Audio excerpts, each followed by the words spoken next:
ॐ नमो भगवते वासुदेवाय। ॐ नमो भगवते वासुदेवाय। ॐ नमो भगवते वासुदेवाय। नारायणं नमस्कृत्य नरं चैव नरोत्तमं देवीं सरस्वतीं व्यासं ततो जयामुदीरयेत्। नष्टप्रायेषु भद्रेषु नित्यं भागवत सेवया भगवती उत्तमश्लोके भक्तिर्भवति नैष्टिकीम्। बहुत बहुत स्वागत आप सभी का श्रीमद् भागवतम अध्ययन सत्र में, विशेष करके अजामिल कथा। तो हम कथा को और समझने का, आगे बढ़ाने का, अध्ययन करने का प्रयास करेंगे, लेकिन यही आशा अभिलाषा रखते हुए कि हम सदैव श्रीमद् भागवतम के शिष्य बने रहे, हम सदैव कृष्णा भावनामृत में एक शिष्य ही बने रहे, है ना। उस शिष्यता को पाना, शिष्य बनना, वास्तव में अपने आचरण में, स्वयं के निज के आचरण में परिवर्तन लाना, अपने व्यवहार में। साधना तो ठीक है, साधना तो मैकेनिकल भी हो सकती है ना। कि बिठा दिया शरीर को, 2 घंटे ही चलो रोज, और जपते रहे, सेवा और भी करते रहे, लेकिन उस उस भावपूर्वक सेवा में जुड़ना, वो भाव समाओ, तो उस भाव के लिए तो देखिए प्रार्थना से ही आती है वो। क्रंदन करके, प्रार्थना से, तीव्र लालसा इच्छा से। और वो प्रार्थना, क्रंदन, तीव्र लालसा इच्छा कहाँ से लोभ उत्पन्न होगी? वो साधु संग से, वरिष्ठ वैष्णवों का संग करके उसी में वो उत्पन्न होगी। देखिए संसार में 2 चीजें होती है, प्राय सर्वत्र चलती रहती है ये 2 चीजें। एक अप्रिसिएशन, है ना। अप्रिसिएशन को हिंदी में क्या बोलेंगे? जैसे हर्षा ने कुछ दिन पहले बताया था ना, अप्रिसिएशन को हिंदी में क्या? सराहना, सराहना कहा था ना। है? तो एक किसी को सराहना, अप्रिशिएट करना, सराहना। और दूसरा क्या है? अप्रिसिएशन का उल्टा क्या हुआ? सराहने का उल्टा क्या हुआ?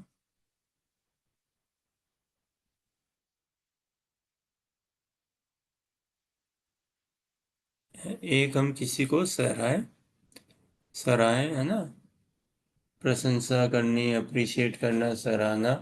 और दूसरा क्या? दूसरा हम कह सकते हैं क्या?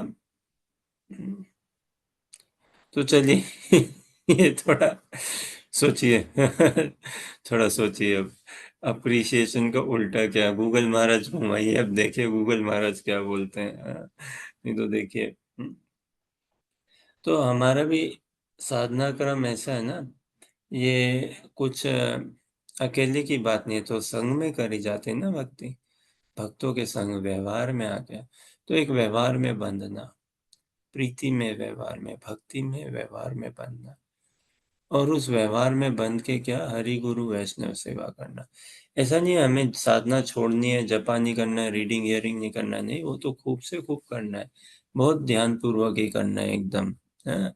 लेकिन क्या बोलते हैं ये, अ, और ऐसा भी नहीं कि बस यही करें, साधना ही कर रहे हैं, नहीं, इसमें अब अपने आवेश को लेके आना है, अपने मनोभाव को, अपने आचरण को भी, खुद को भी टंटोलना है ना, खुद को भी टंटोलना है।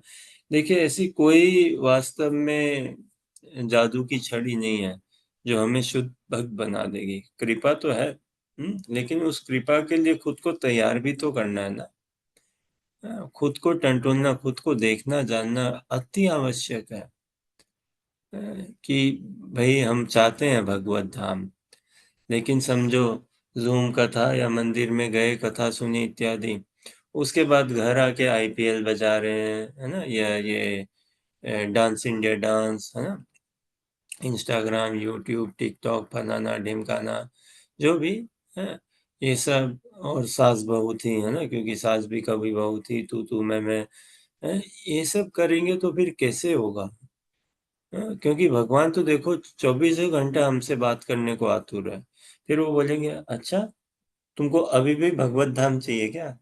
तुम यहाँ पे तू मैं कर रहे हो, तुम यहाँ पे तुम्हारी रुचि तो लेकिन आईपीएल में ज्यादा लगती है, तुम्हारी रुचि तो पिक्चरों में इसमें ज्यादा है, भगवत धाम अभी भी चाहिए।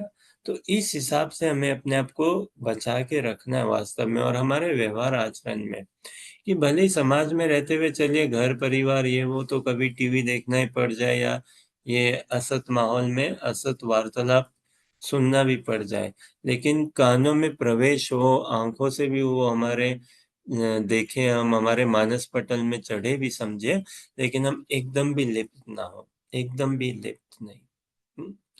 एकदम भी अटैच नहीं होते हुए, एकदम अनासक्त रूप से, एक व्यवहार के रूप में, एक एटिकेट के रूप में, और वो भी बस ठीक है एज अ पासिंग फेज, और उसमें भी औरों के जीवन में वो, खुद के जीवन में एक कॉन्ट्रास्ट लाने के लिए सबसे पहले तो, खुद को बचा के रखने के लिए, और ये प्रार्थना करने के लिए कि भगवान आप कृपा करके हमारा इस्तेमाल करें। भगवान तो वही ढूंढ रहे हैं ना, जैसे हम बोल रहे थे ना, भगवान भक्ति क्या है। अर्जुन को भगवान ने बोला ना कि भाई ये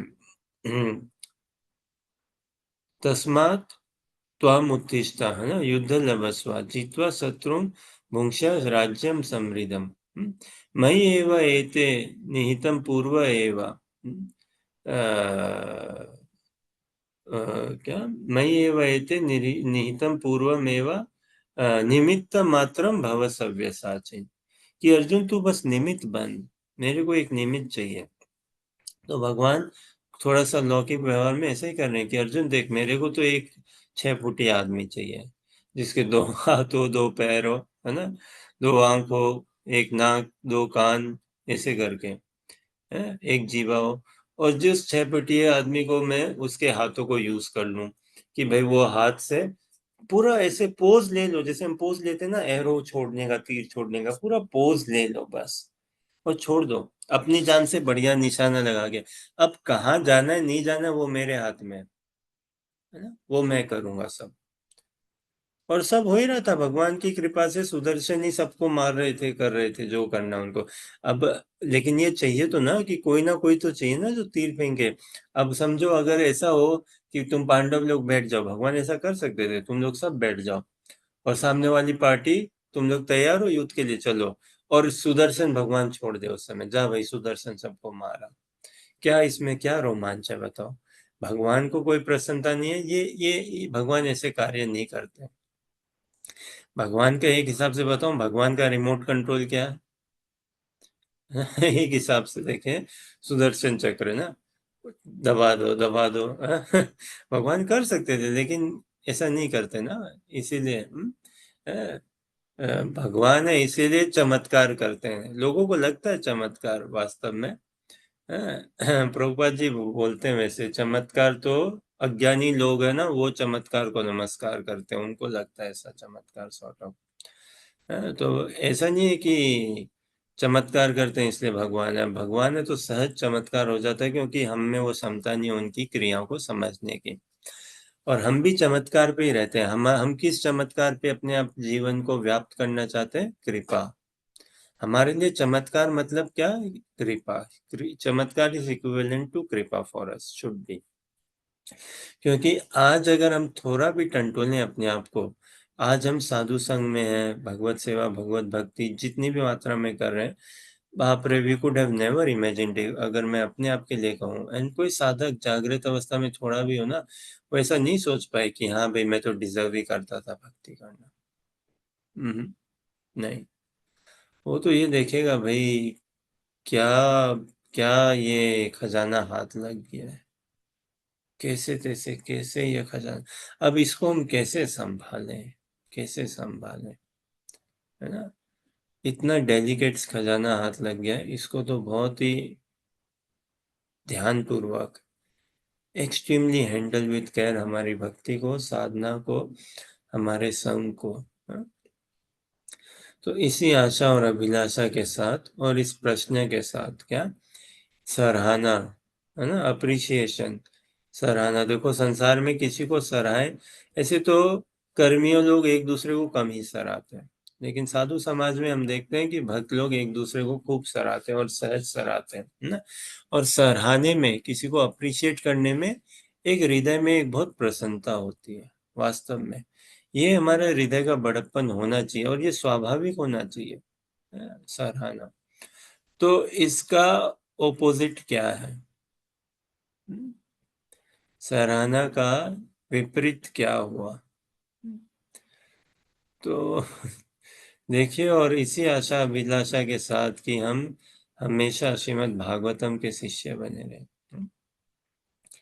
हम हमेशा ही शिष्य बने रहे, और प्रचार किसी और के लिए नहीं है, स्वयं को ही है, स्वयं को ही सिखाने समझाने के लिए, स्वयं को ही सिद्ध अवस्था पाने के लिए।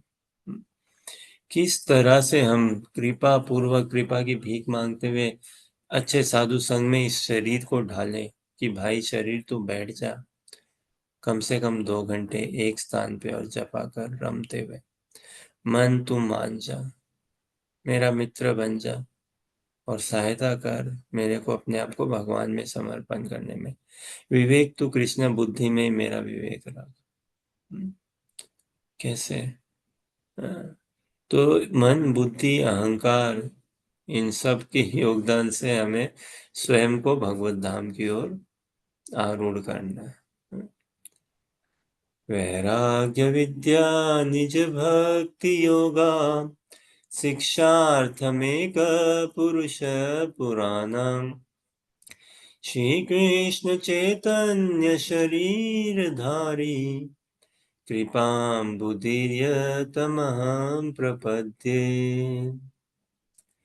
मूकं करोति वाचालं पंगुं लंघयते गिरिं यत्कृपातमहं वन्दे श्रीगुरुदीनतारिणम्।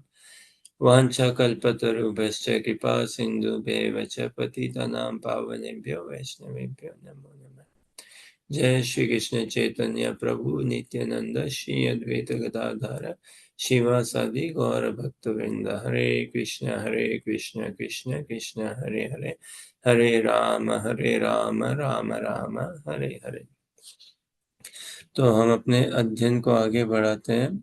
छठा स्कंद, दूसरा अध्याय और श्लोक संख्या 40 से। हाँ, हर्षा पढ़िए।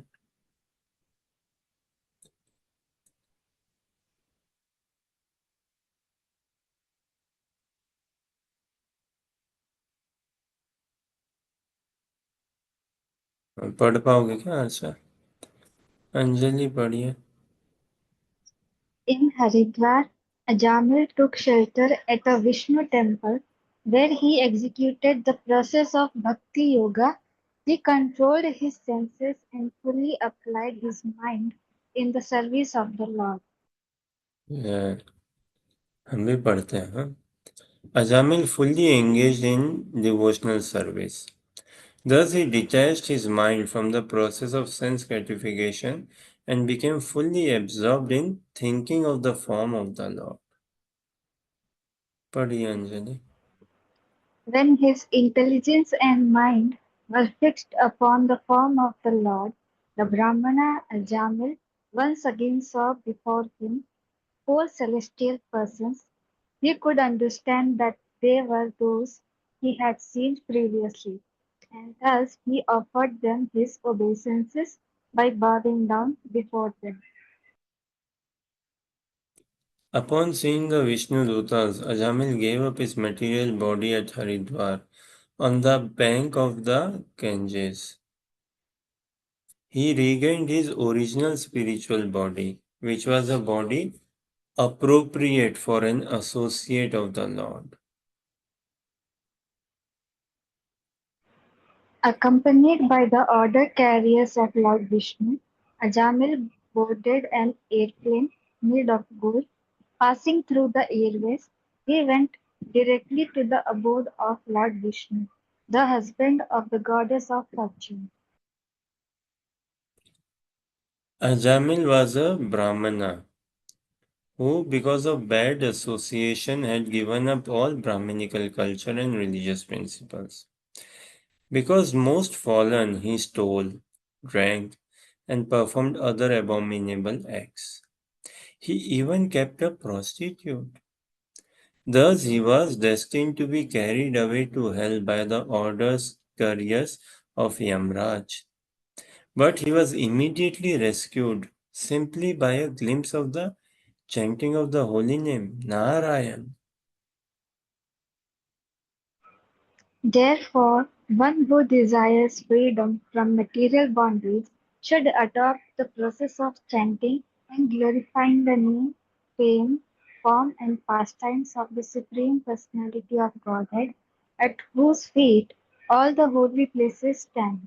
One cannot derive the proper benefit from other methods such as pious atonement, speculative knowledge, and meditation in mystic yoga.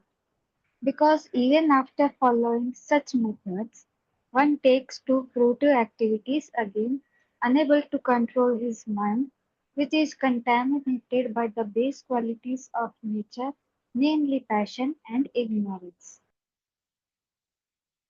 Because this very confidential narration has the potency to vanquish all sinful reactions. One who hears or describes it with faith and devotion is no longer doomed to hellish life, regardless of his having a material body and regardless of how sinful he may have been. Indeed, the Yamdutas who carry out the orders of Yamraj do not approach him even to see him. After giving up his body, he returns home back to Godhead, where he is very respectfully received and worshipped. While suffering at the time of death, Ajamil chanted the holy name of the Lord, and although the chanting was directed towards his son, he nevertheless returned home back to Godhead. Therefore, if one faithfully and inoffensively chants the holy name of the Lord, where is the doubt that he will return to God? So,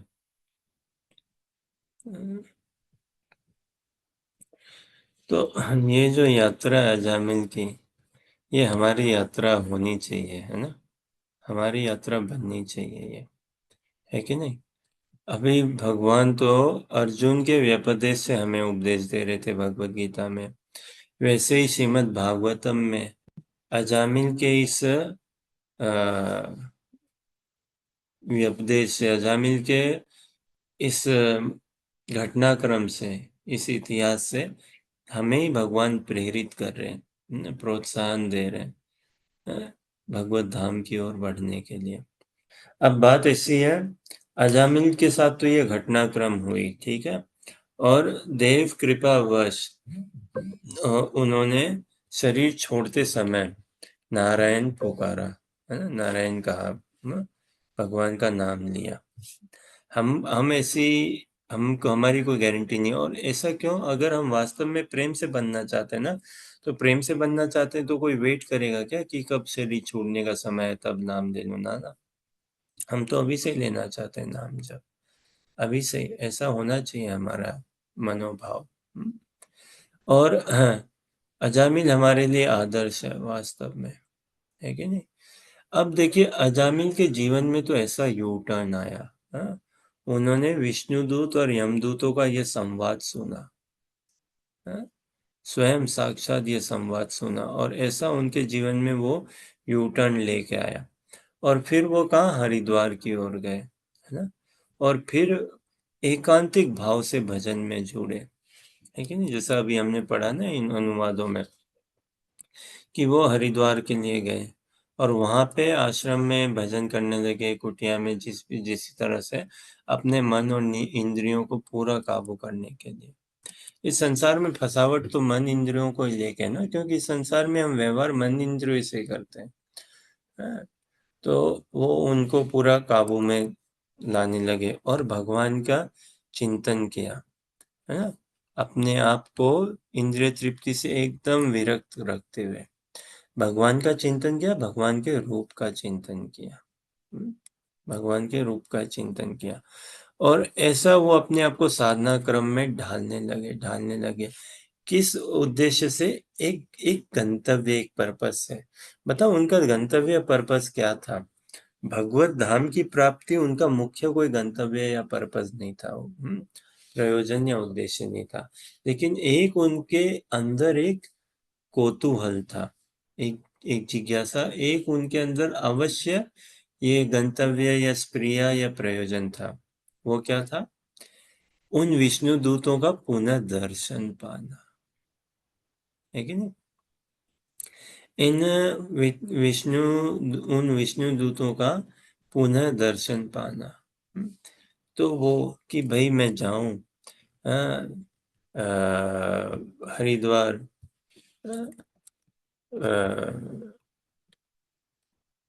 Haridwar जाऊं और उन विष्णु दूतों के वहां पे भजन में जुड़ूं और उनका स्मरण, उनका चिंतन करूं और ये मन बनाऊं कि भाई उनके दर्शन पुण्य हो भाई। नहीं क्या भाई? जैसे परीक्षित महाराज, है ना? परीक्षित महाराज मतलब इनके नाम का भी हम अर्थ देखें संस्कृत का, जो ध्यान पूर्वक एनालिसिस कर रहे हैं, जो ध्यान पूर्वक परीक्षा एग्जामिन कर रहे हैं, ध्यान पूर्वक, जो हमेशा एक अलर्ट खोज में है, जो किसको? कि भाई वो कौन था मेरी माँ के गर्भ में जिसने मेरी रक्षा करी आके, किसने मेरे को बचाया मेरे माँ के गर्भ में। तो वो ये परीक्षित महाराज ने अनुभव किया। सोचो, माँ के गर्भ में इन्होंने भगवान का दर्शन पाया, है ना?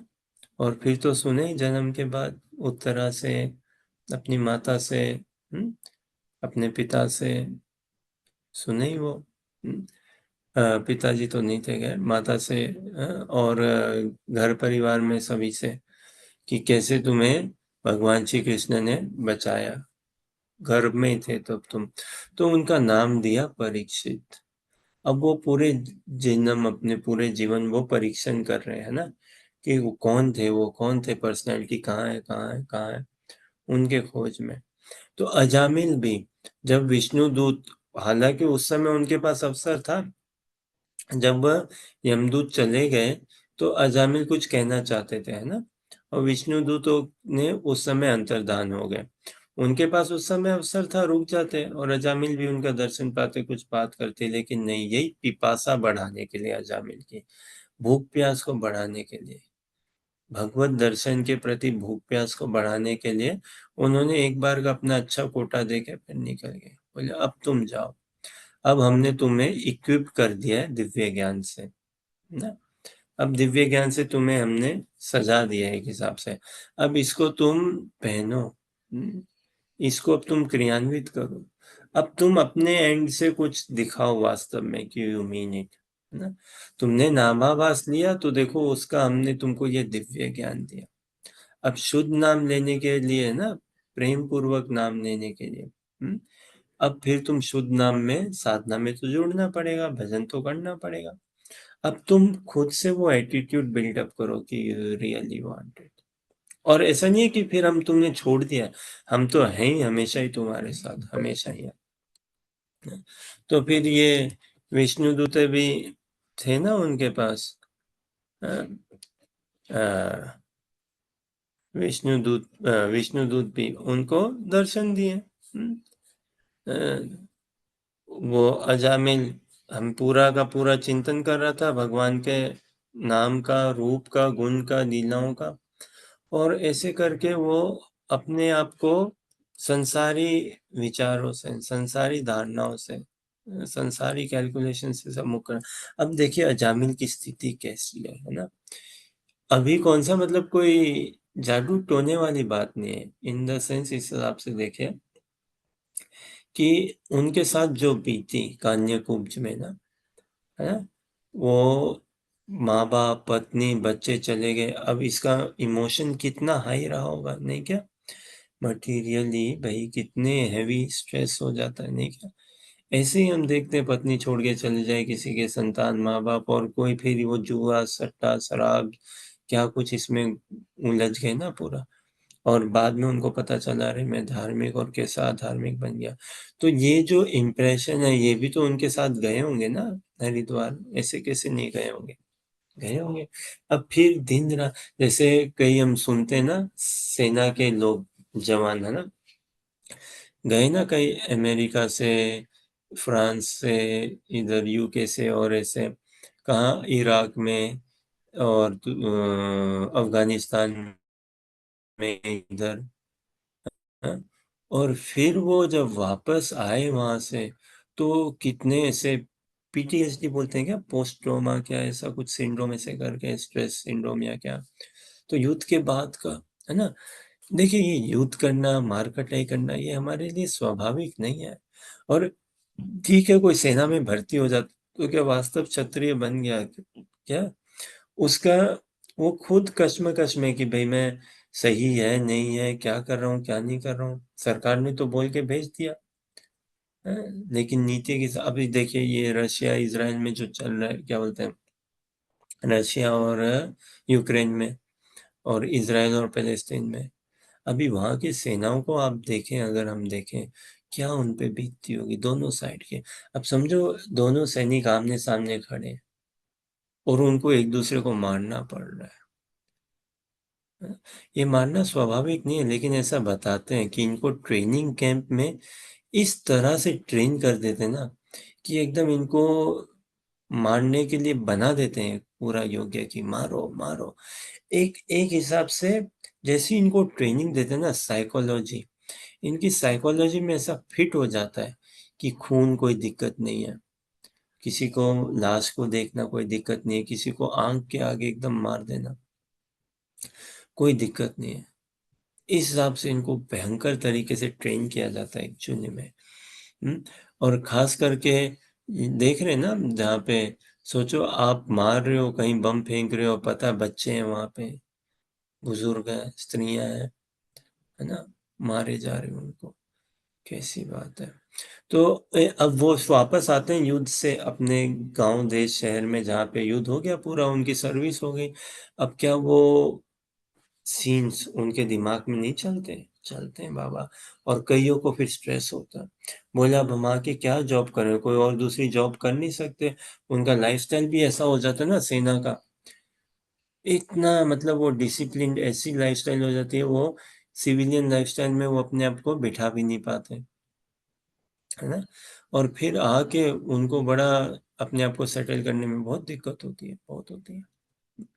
तो अजामिन के केस में भी अगर हम देखें, वो जब गए तो क्या वो क्या इम्प्रेशंस रहे नहीं क्या उनके पास, साथ में रहे ना बाबा, रहे, सब रहे।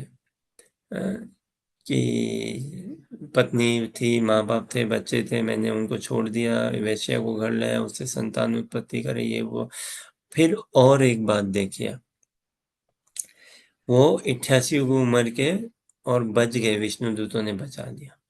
अब उनका जो बालक नारायण, हाँ ये एक प्रश्न है देखो आप, नारायण वो तो उस समय कितना छोटा ही था ना, 5 साल से भी कम की उम्र का था, तो वो तो अभी भी बड़ा हो रहा है। और उसको अजामिल को मोह आसक्ति तो है ही ना, नारायण में नहीं थी क्या, नहीं थी क्या, थी।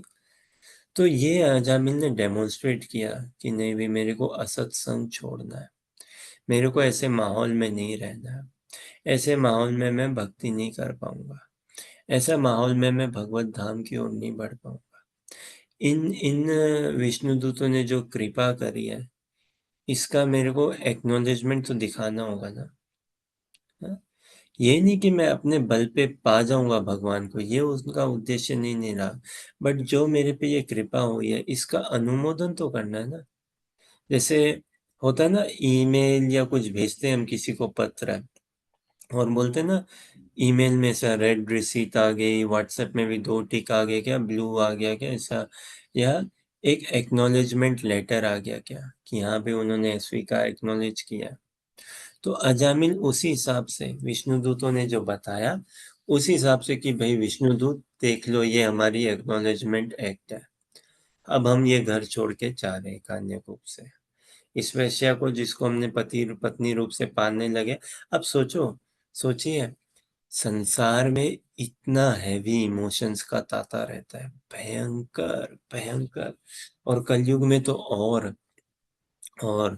बताए ना, प्रायेण अल्पायुः कलौ अस्मिन् युगे जना मंद सुमंद मतयो मंद भाग्य ही उपद्रिता, है ना। कलयुग की स्थिति बहुत दयनीय है, बहुत दयनीय है। हम जितना द्वापर सत्य त्रेता में इमोशनली इतने, हम मेंटली इतने चैलेंज डिरेंज नहीं होते थे जितना कलयुग में होते हैं।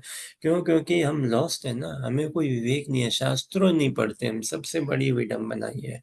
साधु संग नहीं करते, श्रीमद् भागवतम का अध्ययन नहीं करते, यही सबसे बड़ी विडंबना है ना। और पूर्व युगों में ऐसा नहीं था, है? तो लोगों का एक लाइफ बैलेंस, मानसिक संतुलन सब बढ़िया रहता था। आज के डेट में तो इतने फ्रेजाइल है ना, रिलेशनशिप सब कुछ बहुत फ्रेजाइल है, नहीं क्या? तो सोचो आप, अजामिल ने किया ना बाबा, बोला अब उस वेश्या को पत्नी रूप से उन्होंने पाला, 10 संतान उत्पन्न करी, कम से कम 10 साल तो रखे ही होंगे ना उसको, 10 साल रहे। अब क्या 10 साल रह के उन दोनों में परस्पर आसक्ति नहीं बनी होगी, एक रिलेशनशिप, एक संबंध नहीं बना होगा? अवश्य बना।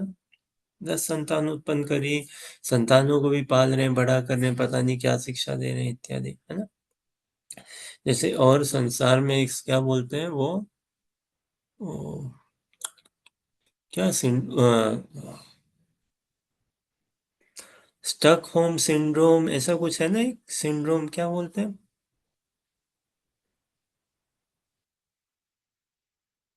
स्टक होम सिंड्रोम है क्या? जैसे हम देखते हैं, कई बार तो नहीं लेकिन कुछ एक बार ऐसा देखते हैं संसार में, क्या कि किसी ने किसी का अपहरण किया, समझिए, किसी पुरुष ने किसी स्त्री का, महिला का, लड़की का अपहरण किया, ठीक है।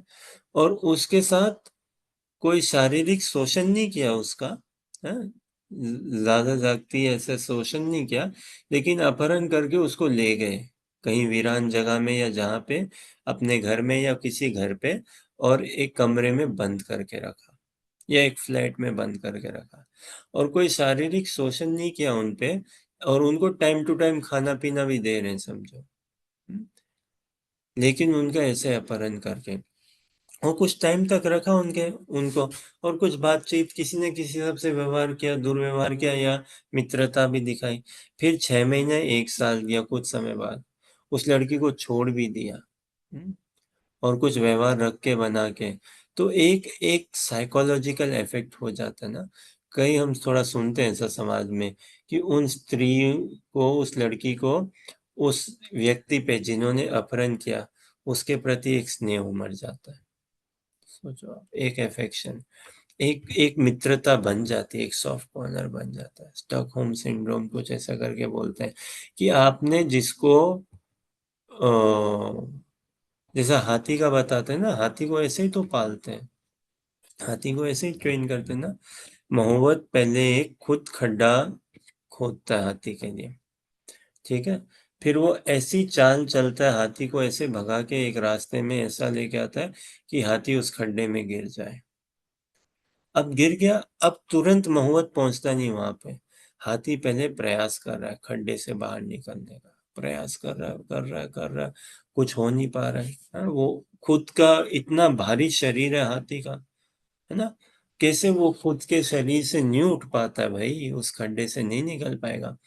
और प्रयास करता है ना, तो और थोड़ा धंसते जाता है उस खड्डे में, और बड़ाई कर लेता है। अब कुछ समय बाद वो महुआत आता है, अरे अचानक से, अरे हाथी तू यहाँ पे ऐसे कैसे? अब उस महुआत ने ही खड्डा खोदा है, और उसने ही पूरी प्लानिंग करके गिराया है ऐसा, है। लेकिन उस हाथी को साइकोलॉजिकली दिखाने के लिए ऐसे ही बोलता है, अरे हाथी तू यहाँ पे ऐसे कैसे? ओहो। तो फिर क्या करता है, हाथी को गन्ना ला के देता है, ले ले खा ले, भूख लग रही होगी ना, खाओ इसको। हाँ, तो ऐसे हाथी को गन्ना और भी कुछ पेड़ या कुछ ला के देता है, ऐसा शक्कर और जो भी, खूब खिलाता पिलाता हूँ, बाहर नहीं निकालता तुरंत, खिलाता पिलाता है। और फिर हाथी के साथ एक व्यवहार, उसको ट्रेन करता है। हाथी भी आंखों से उसकी मेमोरी में फिट करता है, अरे ये आदमी है, ये वो 6 फुटिया, ये भला आदमी है, यही है जिसने मेरे को ये खाना पीना मेरे को ला के देता है, और जो मेरी देखभाल कर रहा है, पानी ला के देता है। ये मेरा हाथी का एक ट्रस्ट डेवलप हो जाता है उसमें, एक ट्रस्ट। और फिर क्या करता है वो मोहम्मद, उस हाथी को बाहर निकालता है खड्डे से, और हाथी उस, तो अभी तक उसका ट्रस्ट बन गया, वो निकल जाता है और खुशी खुशी फिर उसकी सेवा के अनुसार काम करता है। हाथी फिर उस मोहम्मद के साथ जाता है और मोहम्मद उसका मालिक बन जाता है ना, और फिर उसके जो भी उससे सेवा लेता है। तो ऐसा हम देखते हैं समाज में, स्टॉकहोम सिंड्रोम ये ऐसा करके होता है ना, जैसे बताया ना कि स्त्री का, हाँ, या कई बार हम देखते हैं ना लोगों को, कुछ ऐसा विशेष करके देखा जाता है, कुछ स्त्रियों को टॉक्सिक पीपल बोलते हैं ना अंग्रेजी में। अभी देखो कैसे कैसे शब्द है, एटलीस्ट जब हम पले बड़े भारत में, हमने तो कभी नहीं सुना toxic people, toxic emotion, toxic relation, है ना। और ये डिप्रेशन भी हमने कभी नहीं सुना था, पर जब हम पल बढ़ रहे थे भारत में, है। स्कूल में इकोनॉमिक्स की पढ़ाई में जरूर पढ़ा था कुछ डिप्रेशन, है, कॉलेज स्कूल की पढ़ाई में, अन्यथा तो कभी ऐसा सुना नहीं। ये तो फिर कुछ सालों में अब, और वेस्टर्न वर्ल्ड में ज्यादा सुनते हैं ना, depression, toxic, mental health problem, mental care, well being. पहले ऐसे जॉब में नहीं सुनते थे, व्यापार में, घर परिवार में, मेंटल वेल बीइंग, ये वो, ना ना ना। ठीक है, it's a very debatable topic, और ऐसा बात नहीं कि पहले समस्या नहीं थी, पहले थी, लेकिन इतना उजागर नहीं होती थी। और आज तो टेक्नोलॉजी के माध्यम से सब कुछ ही 2 मिनट में उजागर कर दो, है ना, कि भाई, जैसे ऐसा था, देखिए पहले तो हम सभी जानते हैं ना, अपने घर परिवार में बेटी बहन की शादी होती थी, तो माँ कहती थी, ये टिपिकल था, है ना, माँ कहती थी बेटी बहन को कि बेटी, है ना, क्या घर बना के रखना, है ना, सासू माँ की कहे आज्ञा के अनुसार चलना, है ना, विद्रोह मत करना, उस घर के नियम कानून को समझना और सेवा में जुड़ना, पति की सेवा करना, साथ ही साथ सासू माँ की, ससुर जी के, घर परिवार में सबका मान सम्मान रखना, इस हिसाब से। और आज के डेट में क्या बोलते हैं, बताओ। आज के डेट में बोलते हैं, बेटी किसी की सुननी नहीं है तेरे को, है ना, तो जा रही है उस घर में जा, लेकिन ऐसा नहीं है कि तेरे को पैर दबाना, या तू सेवा कर रही है या पति की, और ऐसे सेवा के लिए नहीं जा रही है तू, ठीक है। और अगर कुछ ज्यादा दिक्कत हो तो भैया हमारा घर हमेशा खुला है तुम्हारे लिए। और कुछ माँ बाप अब ऐसे बोलते हैं ना, बेटी ये बात सोच लो, अब शादी हो गई है, अब हमारा घर तुम्हारे लिए खुला है, गेस्ट के हिसाब से आने, कुछ दिन के लिए आके रह लो, लेकिन ये नहीं है कि शादी तोड़ के तुम आ जाओगी अब, नहीं, उसके लिए हमारा घर खुला नहीं है। ऐसी बातें होती है ना पहले, लेकिन ऐसा नहीं सुनते थे। तो क्या है, ये तो समाज संसार ऐसा ही है, बदलते रहता है रूप। तो इस रंग बदलती दुनिया में, सुने ये बात क्या, इस रंग बदलती दुनिया में क्या तेरा है क्या मेरा है कि नहीं। ये संसार ऐसे ही है, रंग बदलती दुनिया है। अब इसमें क्या तेरा है क्या मेरा है कि नहीं। इस रंग बदलती दुनिया में क्या सनी का है क्या मेरा है इस रंग बदलती दुनिया में क्या अंजलि का है क्या मेरा है ना। हम्म? तो भाई ऐसे ही है दुनिया तो। हाँ, हाँ, तो अब अजामिल को देखिए, जब संसार में ही ऐसा हो जाता है कि ये क्या, स्टॉकहोम सिंड्रोम, हाथी, और ये व्यवहार, ये बहुत साइकोलॉजिकल, बहुत प्रैक्टिकल है बाबा, डिनाई नहीं कर सकते हैं।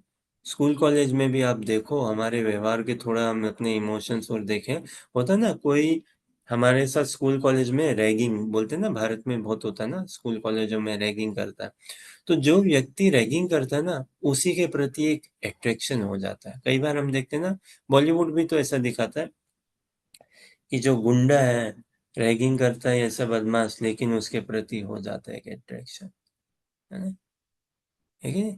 पिक्चर में दिखाते हैं ना, ऐसे समझो सलमान खान या क्या, कैसे बाल बना के, और फिर जैसे तेरे नाम कर दिया पूरा जीवन हमने, है ना, और है ना, कि भाई, और देखो उसी गुंडे के साथ एक व्यवहार में और हो जाती है आसक्ति, अरे वाह! और उस गुंडा का जीवन परिवर्तन हो रहा है। ख़ैर पिक्चरिंग की तो बातें अलग है, हैं? बट कहने का आशा है कि ये बड़े साइकोलॉजिकल होता है। नेगेटिव एनर्जी से हम अट्रैक्ट होते हैं। हैं? जो शोषण करता है उन्हीं पे हमारा भी हाँ, और कुछ स्त्री शरीर में जो होते हैं ना उनका सहज स्वभाव है ना थोड़ा स्नेह का और उनमें टॉलरेंस बहुत हाई होता है। पुरुषों में क्या टॉलरेंस है? पुरुष तो 2 मिनट नहीं लगता गाली देने को तैयार है, नहीं क्या? 2 सेकंड नहीं लगता गुस्सा तैयार है, गाली देने को तैयार। सहन शक्ति की जो शक्ति है एक स्त्री में, कहाँ है पुरुष में बताओ? सोचो और फिर बोलते हैं कि भई स्त्रियों को इतना नीचे क्यों दिखाते हो शास्त्रों में? कहीं नहीं दिखाया बाप रे! स्त्री तो हमारे लिए रोल मॉडल है, वास्तव में आदर्श है ना? तो जो सहन शक्ति की क्षमता, भावना है स्त्री में, अब देखो संतान उत्पन्न करने में जो पीड़ा होती है इत्यादि असहनीय। कोई पुरुष के बस की नहीं है ऐसी पीड़ा सहन करने की शारीरिक, जैसे एक स्त्री सहन करती है। और वो उस सेवा भाव से भई संतान के सुरक्षित जन्म के लिए। और उसके बाद उसके लालन-पोषण के अब देखो आप, कोई किसी पिता में है क्या रात-रात जगता है क्या वो? नहीं जग दे ये सहज बात है क्या? संतान उत्पत्ति हुई, है ना? तो अभी बालक है, रात को आधी रात को उठ रहा है? माँ का स्तनपान करने के लिए या खेलने के लिए या नींद नहीं बात करना ये वो। तो क्या कभी सुना है, देखा है माँ रूम से चली गई हो दूसरे रूम में और बोल दिया बेटे पति को, "ए पति तुम सँभालो तुम्हारा बेटा है ये, मैं जा रही हूँ मेरे को सोना है दूसरे रूम में।" नहीं। पति जो है वो चले जाएँगे पतिदेव बोल के अरे भाई बेटी उठ गई है, बेटा उठ गया है, बच्चे को सँभालो तुम इसको दूध पिलाओ या इसको सँभालो, मैं जा रहा हूँ दूसरे रूम में सोफ़े में सोऊँगा मैं, मेरे को नींद आ रही नींद आई। हुँ, ऐसा हम देखते हैं ना? तो स्त्री के जो उसकी साइकोलॉजी पढ़ेंगे ना शरीर से, तन-मन से, बहुत सहनशीलता है, पुरुष में नहीं है। फिर जो स्नेह का एक भाव होता है ना एक, प्रेम का एक स्नेह का, स्त्री पे ज़्यादा है। पुरुष तो एक हिसाब से अड़ियल होते हैं इंटेलेक्चुअली बड़े ये इंटेलेक्चुअल फसावट हो जाती है ना पुरुषों में, भयंकर हो जाती है। मेल ईगो उसको हर्ट करना या भई I am the leader, I am the boss, I am the master, I am the intelligent ऐसे करके। स्त्री में ऐसा इतना नहीं होता लेकिन आजकल के शहरीकरण में तो सब एक ही बराबर है।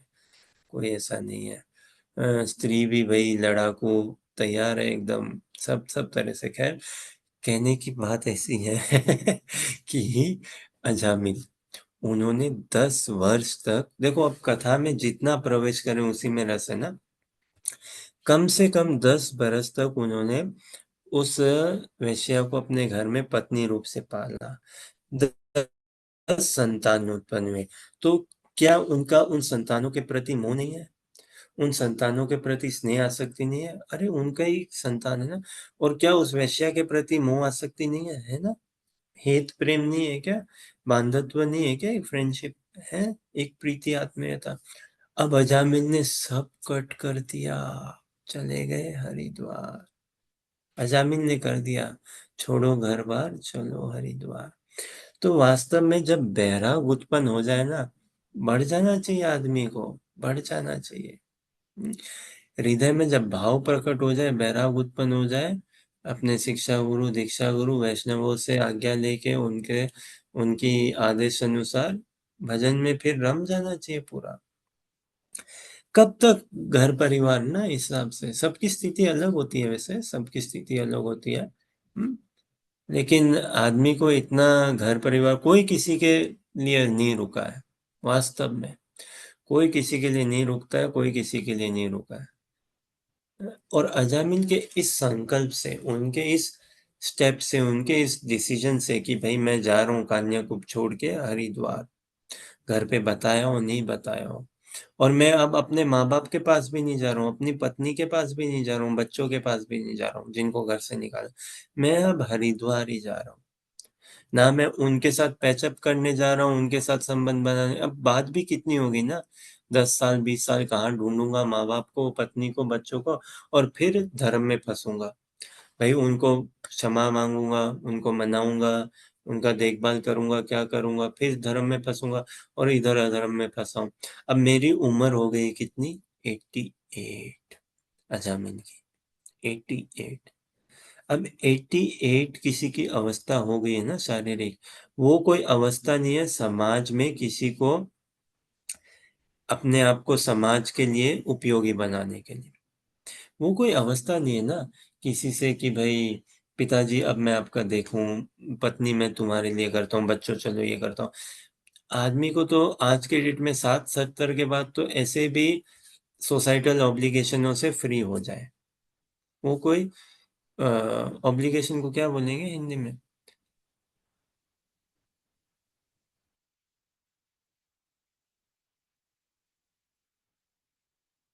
ऑब्लिगेशन को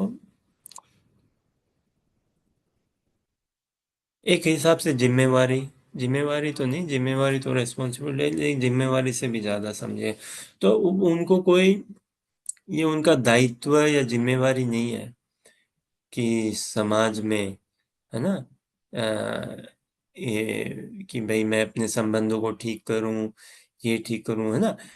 अभी समझिए कोई 80 साल के हैं, ऐसा हम देखते हैं घर परिवार में ही देखते हैं क्या, कोई 60 साल के हो गए, 70 के हो गए, ठीक है, उनके बेटे उनको ताना कसते हैं, तुमने हमें कारोबार नहीं कराया, तुमने हमें पढ़ाया नहीं, तुमने मेरा जीवन खराब कर, तुमने मेरी इस लड़की से शादी क्यों कराई, क्यों कराई, मैं परेशान हो गया हूँ इससे शादी करके, 20 साल से परेशान हो गया हूँ। अब सोचो पिताजी की उम्र देखो बाबा, 75 के हो गए। अब करा दी नहीं कराई, तुमने पढ़ाया नहीं, नहीं पढ़ाया, गाड़ी चलानी नहीं सिखाई, गाड़ी दिलाई नहीं दिलाई इत्यादि, अरे छोड़ दो ना उनको उनके हाल पे। और माँ बाप को भी 60-70 के हो गए, उनको इतना नहीं रखना चाहिए ना, अरे बेटा तू मेरा क्यों नहीं करता है, बेटी तू क्यों नहीं बात सुनती है, बहू तू क्यों नहीं ऐसा करती है, बहू तू वैसा क्यों करती है, पोता तुम ऐसे क्यों करते हो, पोती तुम ऐसे क्यों नहीं करते हो। ये संसारी मोह गजब का है ना। तो अजामिन इन सब को छोड़ के, ये उन्होंने अनुमोदन किया ना भाई, जो कृपा मिली है, देखिए कैसे उस कृपा को, अब चले गए वहां पे, लेकिन ऐसा नहीं कह सकते कि शरीर तो चला गया लेकिन मन छूट गया क्या, माँ बाप से, पत्नी से, बच्चों से, या उस वेश्या से और उस संतानों से, नहीं, मन में तो है ना वो पिक्चर रील। अब भजन में फिर जुड़े, तभी बताया ना, उसको पूरा डिटैच करके, उस स्क्रीन को पूरा ब्लैंक करके। ऐसा नहीं है उन विष्णु दूतों ने आए आबरा का डाबरा गिली गिली छू, ये लो अब तुम जाओ, नारायण बोल दिया ना, अब जाओ हरिद्वार जाओ और केवल नारायण नारायण जपो, तुम्हारे वो इम्प्रेशंस नहीं आएंगे, आएंगे तो वो तब भी आएंगे, आएंगे। जैसे हम कहते हैं ना, जब तक हमें युगल सरकार के दर्शन ना हो जाए, जब तक दिव्य सेवा ना मिले, दिव्य दर्शन ना हो, जब तक हम दिव्य धाम में प्रवेश ना कर पाए, जब तक हम शाश्वत जीवन में प्रवेश ना कर पाए, हमारी चेतना पूर्ण रूप से शाश्वतता को ना पाए, हमारा पतन संभव है ना। दर्शन भी हो गया भगवान का, इस जीवन में हो जाए, सपना में या साक्षात समझिए, वार्तालाप हो जाए, लेकिन उसके बाद भी इस भौतिक जगत में संभव है पतन का। जैसे हम दे पढ़ते हैं ना रास पंचदय में गोपी गीत के अंतर्गत, अब कुछ साधना सिद्ध गोपी, है ना, और कौन, ये मुनिचारी गोपी, है ना, श्रुतिचारी गोपियां, जो गोपी सुत में उनका, गोपी गृह में उनका जन्म हुआ, भगवान ने जब बांसुरी बजाई, कुछ एक गोपियां थी जो उनको रास में उसी पहली रात से ही ज्वाइन नहीं कर पाई, नहीं जा पाई वो, क्यों, उनके घर में उनके पति ने या सासू ने, ससुर जी ने, बच्चों ने या पिता ने, भाई ने, किन्हीं ने उनको रोक दिया, टोक दिया, कुछ ना कुछ हुआ, वो निकल नहीं पाए। अब बात ऐसी है कि किसी के रोकने टोकने से नहीं, वो उनके अंदर ही थोड़ा सा कल्मश था अभी भी, उनके अंदर थोड़ा सा संसारी इन संबंधों के प्रति हेत प्रेम था न? उनके अंदर थोड़ा सा संसारी मोह, संसारी आकर्षण था, तो वो अपने चिन्मय स्वरूप में पूर्ण रूप से स्थित नहीं हो पाए। तो इसीलिए योग माया ने भी उनको रोका, उनको जाने नहीं दिया, है ना। और ये तो ठीक है, लीला के अंतर्गत कोई पति या कोई ससुर, कोई भाई या पिता के कहने के हिसाब से वो रुक गई किसी ना किसी कारणवश। लेकिन मूल बात तो ऐसी है कि उनके हृदय में थोड़ा बहुत कल्मश अभी भी शेष था। पूर्ण शुद्धिकरण उनका हुआ नहीं, पूर्ण उनकी आसक्ति, राग अनुराग, भाव प्रेम कृष्ण पे बना नहीं, रास के लिए वो आरूढ़ नहीं हो पाए। लेकिन उस कल्मश में उन्होंने ऐसा क्रंदन किया, है ना। उन्होंने फिर ऐसी विरह की उस ताप में वो चली, वो मुरली की धुन तो सुन पाई, भगवान ने मेरा नाम भी लिया, सब 300 करोड़ गोपियां कम से कम एक मुरली की धुन में। अब सोचो, यही ना, हम इसको इंटेलेक्चुअली हम नहीं समझ सकते, नहीं समझ सकते। अपने बुद्धि के स्तर से तो हम भगवान को पकड़ ही नहीं पाएंगे। अपने बुद्धि के स्तर से हम वैष्णवों को, शिला प्रभुपाद को, उनके मूड को, उनके भाव मन को, है ना, महाप्रभु षड गोस्वामी गुरुवर्गास गुरुदेव के मन भाव मूड को हम अपनी बुद्धि से नहीं पकड़ पाएंगे, असंभव। इसीलिए तो ब्रह्मा जी ने स्तुति गाई ना, ब्रह्म विमोहन लीला के अंतर्गत। और क्या कहा, अथापि ते देव पदाम्बुज द्वये प्रसाद लेशानुगृत एव हि जानाति तत्त्वं भगवन् महिम्नो न चान्यैको अपि चिरं विचिन्वन्, है ना। देखिए ये क्या कहते हैं, श्रीमद् भागवतम 10वां स्कंद 14वां अध्याय और श्लोक संख्या 39, अगर स्क्रीन पे शेयर कर सको तो। ये हम अपने इंटेलेक्ट से ये सब नहीं पकड़ पाएंगे। तो उनमें कुछ गोपियों को, उनको नित्य सिद्ध गोपियों का आश्रय नहीं मिल पाया। वो नित्य सिद्ध गोपियों का आश्रय पाके भी, अपने आश्रित होके भी अपने आप को फुल्ली ट्रेंड नहीं कर पाए, अपने आप को फुल्ली तैयार नहीं कर पाए। और कहीं ना कहीं हल्की सी झिझक या हल्की सी संसारी भोग वासना किसी भी स्तर पे, है ना, कि बहू के रूप से सेवा किसी भी स्तर पे वो रह गई। तो फिर वो जा नहीं पाए रास में उसी रात को, है ना।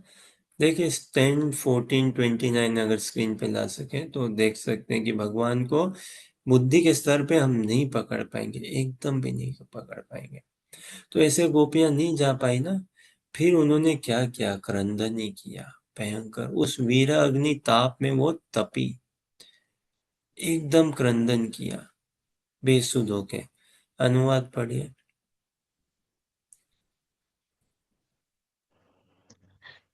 My Lord, if one is favored by even a slight trace of the mercy of your lotus feet, he can understand the greatness of your personality. But those who speculate to understand the supreme personality of Godhead are unable to know you, even though they continue to study the Vedas for many years. है कि नहीं।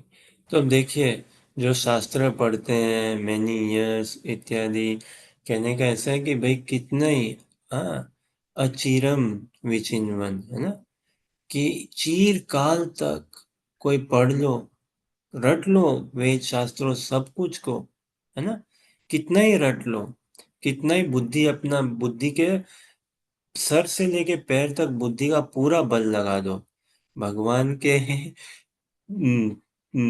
वालों का कहने की बात है, तिनका भी समझ में नहीं आ पाएगा, नहीं आ पाएगा। लेकिन जिसने लेश मात्र कृपा प्राप्त कर लिया ना, लेश मात्र, तो वो भगवान को अपने, भगवान की महिमा को जान पाएगा।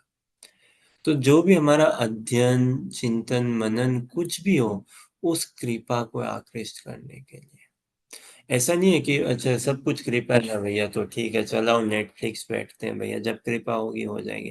कहीं मिलते हैं ना, वृंदावन जाएंगे, हाँ जब कृपा होगी तब जाएंगे। अरे भाई, तुम्हें कोई डिवोटी बोल रहे हैं जाओ वृंदावन, तो वो कृपा ही है ना, वो कृपा ही दे रहे हैं भाई, है ना। कोई डिवोटी बोल रहे हैं आओ सत्संग में, आओ कीर्तन में, आओ जपा करो। हाँ हाँ करेंगे, जब भगवान का होगा ना तब करेंगे। अरे बाबा, डिवोटी बोल रहे हैं, ये कृपा है, ये अनुमोदन है भगवान का। हाँ?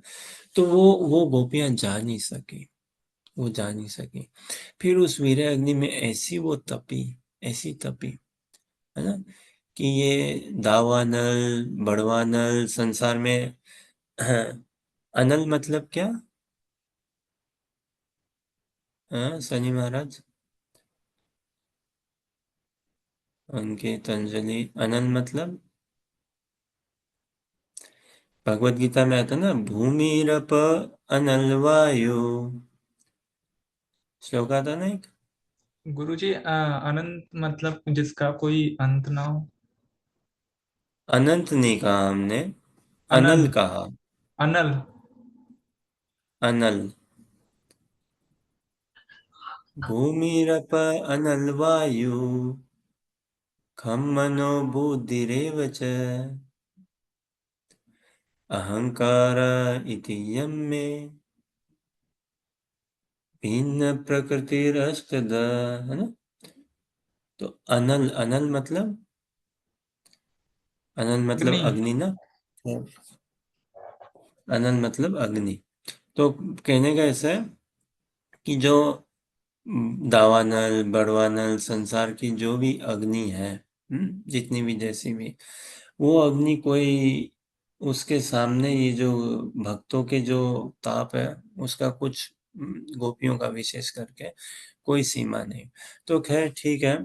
तो फिर वो जब उनका शुद्धिकरण हुआ पूर्ण रूप से, तो वो गोपियां भी अगले दिन, उससे अगले दिन, उससे अगले दिन शीघ्र ही वो भी फिर रास में पहुंच पाई, और फिर उन्होंने भी हिस्सा लिया रास में।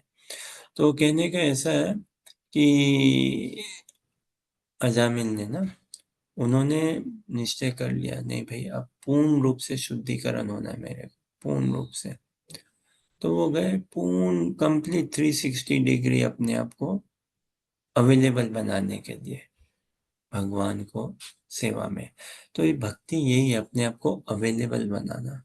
अर्जुन ने बनाया ना अवेलेबल, यही तो बोला उन्होंने, करिष्ये वचनम तव, हाँ मैं तैयार हूँ, I am ready to do, आप बोलो, आई एम अवेलेबल। तो ये अपने आप को प्रिपेयर करना, यही भक्ति है। भक्ति एक क्रिया है, ये कोई सेंटिमेंट वाली बात नहीं है, क्रिया है ये मुख्य रूप से। और करत करत अभ्यास से जड़मति होत सुजान, तो करेंगे करें ना, तो वो भाव भी उत्पन्न हो जाएगा। भक्ति भाव से करी जाती है, लेकिन एक क्रिया है, एक क्रिया, ये एक्शन है, टू एक्ट, है ना। इसीलिए वो कहते हैं डिवोशनल सर्विस। केवल डिवोशन बोल दे तो हाँ भाई, बहुत मन का भाव अच्छा है। अरे मन का भाव अच्छा है तो सेवा में जुड़ो ना। जैसे भारत में बोलते हैं ना, मन अच्छा होना चाहिए। हाँ, आप कुछ भी करो, मन अच्छा होना चाहिए। अरे भाई मन अच्छा होगा किसे पता चले? आप कुछ भी कर दो, मन अच्छा होना चाहिए। मन अच्छा होगा तो आप वही करोगे ना जो अच्छी है। मन अच्छा होना चाहिए। अरे भाई मन अच्छा हो तो फिर भजन में जुड़ो ना, सेवा करो, है कि नहीं। तो ये क्रिया है, तो सेवा करेंगे साधु संग में रहते हुए, तो धीरे धीरे अवश्य ही हमारा शुद्धिकरण होगा, फिर वो भाव उमड़ के आएगा। तो अजामिल ने बोला नहीं भाई, अब मेरे को अपने आप को पूरा अवेलेबल बनाना है भगवान के लिए, नो मोर डिस्ट्रैक्शन, नो। अभी पत्नी के पास जाऊंगा, घरवाली के पास जाऊंगा तो फिर धर्म में फंसूंगा, बाहर वाली के पास जाऊंगा अधर्म में फंसूंगा, हो गया भाई, निकलो। अब ये, और उनके जीवन में वास्तव में वो आया क्या, क्रंदन, वास्तव में ग्लानि उत्पन्न हुई, वास्तव में, वास्तव में, अ, एकदम कातुरता से। तो फिर अब उनको पुनः फिर दर्शन हुए, विष्णु दूतों का पुनः दर्शन हुए, उनका और संबल बढ़ा, उनका और मनोबल बढ़ा। हाँ, फिर पुनः दर्शन पाके फिर वो और अग्रसर हुए, और एक निष्ठ होके, है ना, इसी लक्ष्य उद्देश्य से कि ये जो कृपा मिली अब किसका कैसे अनुमोदन करूं मैं, हाँ? तो इसको लेते हुए फिर वो भजन में बैठ गए पूरा, पूरा। और फिर नाम जप किया उन्होंने शुद्ध नाम से, और फिर जैसा कि हमने पढ़ा ना, फिर वो शुद्ध नाम से उन्होंने जपा, और जब शरीर छोड़ने का समय आया, तो वो वैकुंठ गए। वैकुंठ गए, वहां पे उन विष्णु दूतों को संग पाया, पार्षद बने नारायण भगवान के, और वैकुंठ में उन्होंने अपने दिव्य शरीर, दिव्य रूप, दिव्य सेवा को पाया, है? और हमारे लिए आदर्श बन गए वो, है कि नहीं? हमारे लिए आदर्श है अजामिल, हमारे लिए ये शिक्षा और सब छोड़ के गए ये अजामिल। तो ऐसे हमें अनेकों शिक्षाएं श्रीमद् भागवतम में, उन शिक्षाओं का पूर्ण रूप से लाभ लेना है, अपने आप को अवेलेबल बनाना है, यही भक्ति है। बोलिए हरे कृष्ण कृष्ण कृष्ण हरे हरे, हरे राम राम राम हरे हरे। कोई प्रश्न, जिज्ञासा या कुछ कहना चाहें आप लोग तो देखिए।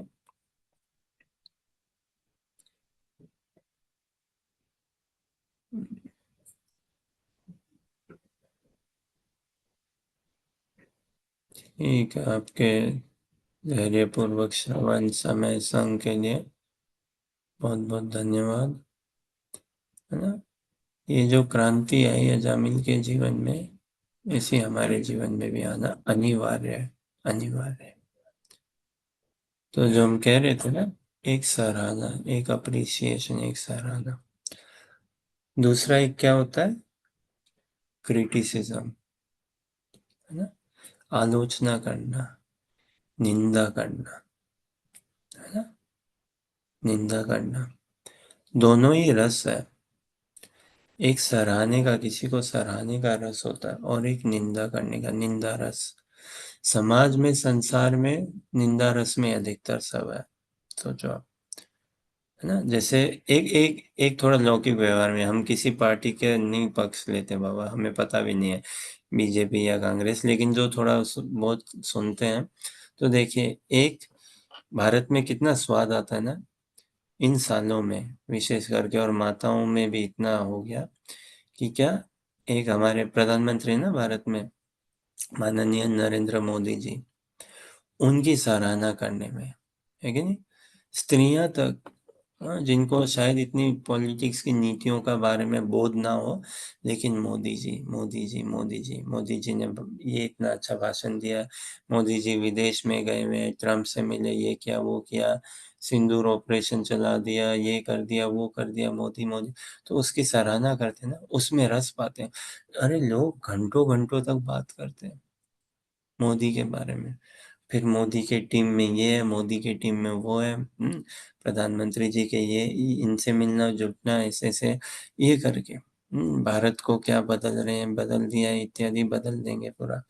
तो ये सराहने का एक रस लेते हैं ना लोग घंटों तक। और दूसरा ही क्या, अब ये मजाक के रूप में ही थोड़ा सा, हाँ, कोई ऐसा नहीं, हमारा कोई व्यक्तिगत कहीं पे कुछ नहीं। दूसरा ऐसा सुनने में आता है, राहुल गांधी जी है ना, जो विपक्ष पक्ष के नेता हो, कांग्रेस के, है ना, अध्यक्ष है या नेता ऐसे, है ना, राहुल गांधी जी। अब उनकी, उनको, उनकी निंदा करने में, उनकी आलोचना करने में, उसमें भी लोग घंटों घंटों बता देते हैं, नहीं क्या? हाँ, कुछ अन्यथा कह रहे हैं क्या, अंजलि, सनी, अंकित और, देखो, लोग घंटों घंटों बिता देते हैं या भारत पाकिस्तान की घंटों बिता देंगे, भारत की सराहना करने, घंटों बिता देंगे पाकिस्तान की निंदा करने में, है कि नहीं? भयंकर। तो ये संसार में ऐसा ही है, और अधिकतर हम निंदा रस में बहुत मजा आता है हमें, स्कूल में मैडमों की निंदा करनी, ऑफिस में देखो बड़ा विचित्र है, जॉब में काम लगो तो पहले मैनेजर की निंदा करनी, कुछ ही टाइम में मैनेजर तो कुछ नहीं आता है, ऐसा है वैसा है, ये वो, और फिर जब खुद मैनेजर बन जाओ, तो जो आपके सबॉर्डिनेट होते हैं ना, उनकी निंदा करने, अरे कैसे स्टाफ है, कैसे एम्प्लॉयज है, कैसे रिपोर्टीज है, अरे बाप रे, इन ये तो एकदम रिलायबल नहीं है, एकदम भरोसे नहीं है, और कुछ काम भी इनको नहीं आता, इतनी ट्रेनिंग, इतना लंबा ब्रेक लेते हैं, ये सब है। ये चलते रहता है, निंदा निंदा।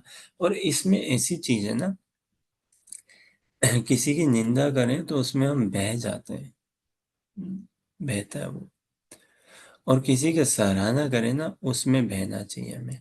अब किसी की सराहना किसकी, वैष्णवों की, हरि गुरु वैष्णवों की सराहना करना, उसमें हमें खूब बहना चाहिए, खूब डूबना चाहिए। संसार में कर्मियों के साथ को कर्मी के हिसाब से डील करें, आदरपूर्वक, आदरपूर्वक, आदरपूर्वक सभी के साथ। लेकिन वैष्णवों को हम देख सकते हैं ना, किस हिसाब से किनको कितना आदर देना है और किनकी सराहना करनी है। और एक अंतर है, एक सराहने में और एक चापलूसी करने में एक अंतर है। एक क्या, बहुत अंतर है, बहुत अंतर है ना। तो चाटुखौरी करना नहीं, चापलूसी करना नहीं, जेन्युइनली सराहना। तो ये अगर हमारा बन सके तो हम कितना अजामिल के इस जीवन से कितना सराह सकते हैं, और हमारा मनोबल कितना बढ़ना चाहिए, नहीं क्या है? और साथ ही साथ ये प्रश्न हम पूछते आ रहे हैं ना, अजामिल ऐसा क्या कर सकते थे कि इस स्थिति में नहीं आते कि वो वैश्या को घर पे नहीं लाते, उनसे संतान उत्पन्न नहीं होती, और ऐसे यमदूतों का दर्शन न करना पड़ता उनको। ऐसा कुछ था क्या उनके पास? था तो क्या था? हमें भक्ति में च्युत होने में कितना समय लगेगा, जैसे अजामिल हो गए थे ना, हमें कितना समय लगेगा? हमें शुद्ध भक्त बनने में भी कितना समय लगेगा?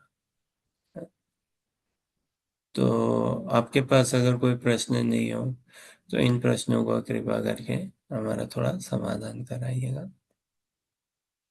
ठीक है, कोई प्रश्न, जिज्ञासा या कुछ कहना चाहे? हाँ बोलिए। हरे कृष्ण प्रभु जी। हरे प्रभु जी, कृष्ण। क्वेश्चन था मेरा कि भागवतम के अनुसार आजन्म का उद्धार नाम देने से हुआ था। तो फिर ये मतलब जब उन्होंने ये तपस्या की तो ये पश्चाताप था या प्रेम था?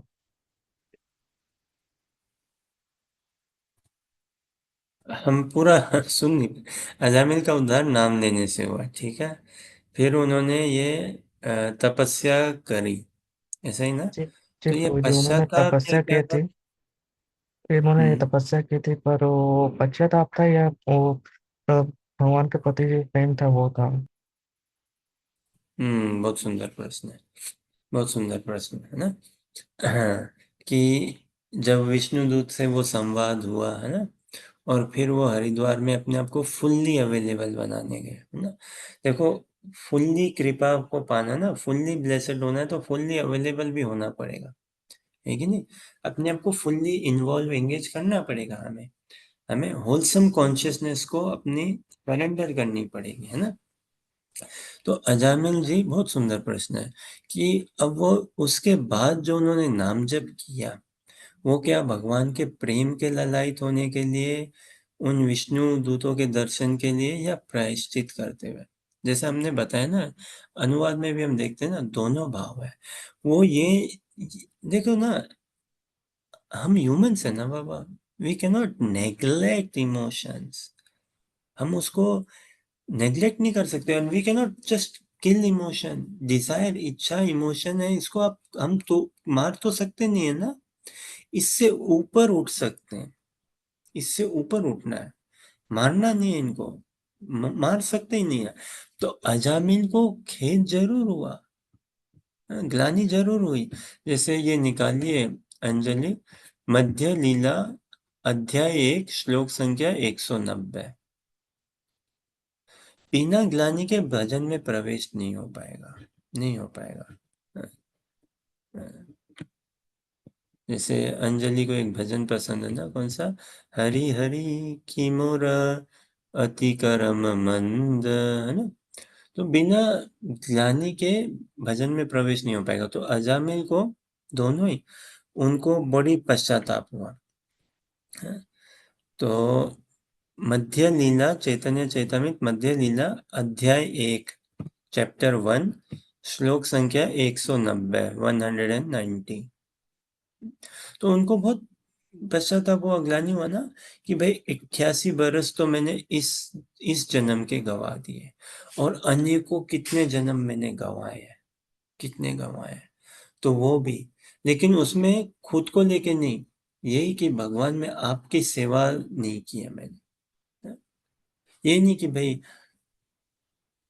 खुद के सेल्फ सेंटर्डनेस नहीं, हमारा तो सेल्फ सेंटर्डनेस फूट फूट के सभी जगह, प्रायश्चित करो तो भी self centred, I am not a good devotee, I am not a good devotee, इसमें भी सेल्फ सेंटर्डनेस है ना। अनुवाद क्या? I am not a good devotee, I am not a good devotee, है ना। तो ऐसा नहीं, ये बात उनकी नहीं थी, oh I did wrong, I did wrong, I did wrong, मैंने वैश्या को घर ले आया, मैंने वैश्या को घर ले आया, 10 संतान उत्पन्न करी। तो इस उनका वैसा मैंपना नहीं था। क्यों उनको पश्चाताप कि मैं ठाकुर जी आपकी सेवा के लिए अपने आप को तो लगा ही नहीं पाया, जिसके लिए मैं बना हूँ। अंकित पढ़िए, ये अनुवाद पढ़िए। Dear Lord, let us thank for you that you no one is the more sinful than us, not that there are any offender like us. Even if we wanted to mention our sinful activities, we would be immediately become ashamed. And what I speak of giving them up.